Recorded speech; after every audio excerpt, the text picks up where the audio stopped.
నా పేరు బండ మల్లేష్. కాంగ్రెస్ అభ్యర్థిగా బండ పద్మమ్మను బరిలో దించాం. కాంగ్రెస్ నాయకత్వాన ధర్మన్నగూడాన్ని అభివృద్ధి చేయడానికి అన్ని రకాలుగా ఇబ్రాహీంపట్నం శాసనసభ్యులు మల్రెడ్డి రంగారెడ్డి గారు అన్ని రకాలుగా సహకరిస్తామని చెప్పి నాకు హామీ ఇచ్చారు. ఆ విషయాన్ని దృష్టిలో పెట్టుకొని ధర్మన్నగూడలో గుడి, బడి, డ్వాక్రా భవనం, సిటీ రోడ్లు, సీసీ రోడ్లు, డ్రైనేజీ, లైట్లు, వాటర్ అన్ని సమస్యలకు పరిష్కారం పోవడానికి మల్రెడ్డి రంగారెడ్డి గారు నాకు అండగా తోడుగా ఉండి నేను ముందుకు నడిపిస్తాను. ధర్మన్నగూడ నేను కాంగ్రెస్గా అభ్యర్థిగా గెలుపొంది నా దగ్గరికి రండి, నేను మీ ఊరిని అన్ని రకాలుగా అభివృద్ధి చేస్తానని చెప్పి, అదేవిధంగా యువకులకు గ్రంథాలయం కూడా ఖచ్చితంగా ఏర్పాటు చేద్దామని చెప్పి ఎమ్మెల్యే గారు హామీ ఇచ్చారు. నేను కూడా ప్రజలకు ఈ సందర్భంగా హామీ ఇస్తున్నాను. అదేవిధంగా ఇప్పటికీ 5 సంవత్సరాలు గడిచిపోయింది, గ్రామ పంచాయతీ లేదు. శాంక్షన్ అయిన గ్రామ పంచాయతీ అట్లనే ఉండిపోయింది. ఖచ్చితంగా దీన్ని ఇబ్రాహీంపట్నం ఎమ్మెల్యే గారి దగ్గరికి తీసుకెళ్ళి గవర్నమెంట్ నుంచి స్థలం కొనిపించేటట్టు ప్రయత్నం చేసి ఆ గ్రామ పంచాయతీని ఖచ్చితంగా ధర్మన్నగూడెంలో కట్టిపిచ్చే ఏర్పాటు చేస్తాం. రెండోది, ఇప్పటికీ ధర్మన్నగూడలో డ్వాక్రా భవనం లేదు, అది ఖచ్చితంగా కూడా ఏర్పాట్లు చేస్తాం.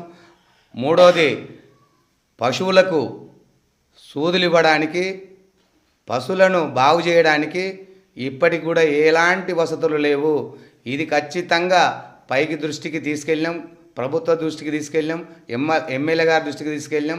గొర్రెలకు, బర్రెలకు, ఆవులకు ఇక్కడ పశువుల హాస్పిటల్ కట్టడానికి మా శాయశక్తుల పోరాటం చేసి ఈ గెలుపును తన గెలుపుగా, ప్రజల గెలుపుగా తీసుకుపోయి ఈ గెలుపు తర్వాత ఎంబడి ఏదైతే నేను ఈ కార్యక్రమాలు చెప్పినో ఖచ్చితంగా ఇది అమలు చేయడానికి మేము సిద్ధంగా ఉన్నాం. గ్రామ అభివృద్ధి కోసం ఎలాంటి వెనకడుగు వేయకుండా, ఎక్కడ తప్పుడు మాటలు మాట్లాడకుండా, ప్రజల సమస్యల కోసం నిరంతరం పోరాటం చేసే వ్యక్తిని మీరు ఆశీర్వదించి బండ పద్మమ్మను బలమైన మెజార్టీతో ఓటు వేసి మన ధర్మన్నగూడ గ్రామ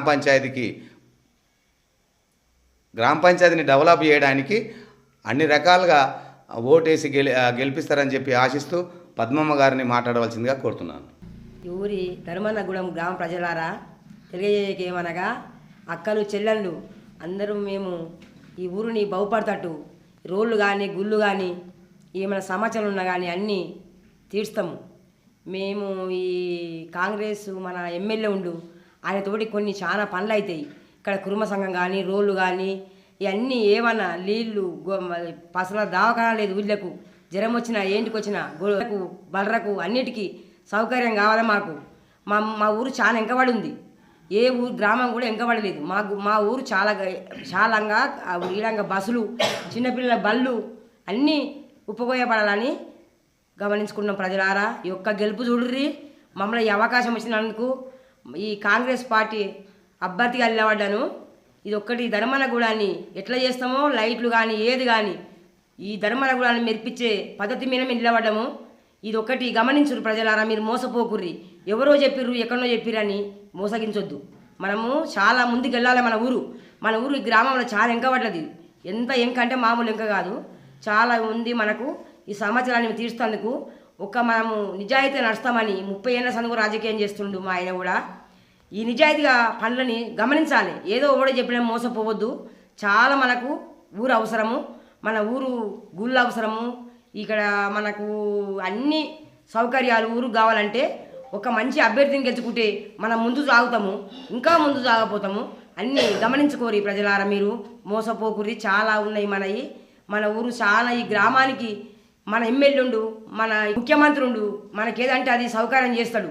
మనం ఇన్నేళ్ల సంది మన ఊరు చాలా ఎవరు గెలిచినా ముందుకు వస్తలేదు. ఇంకా ఇప్పుడన్నా మన అభ్యర్థి కాబట్టి మన అభ్యర్థిని గెలిపించుకుంటే చాలా ముందుకు పోతామని. గ్రామ ప్రజలారా, మీరందరూ నాకు ఓటేసి ఈ మెజారిటీతో ఈ ధర్మన్నగూడానికి కాంగ్రెస్ అభ్యర్థిని గెలిపిస్తే మీరందరూ బాగుపడతారని కోరుకుంటున్నాను.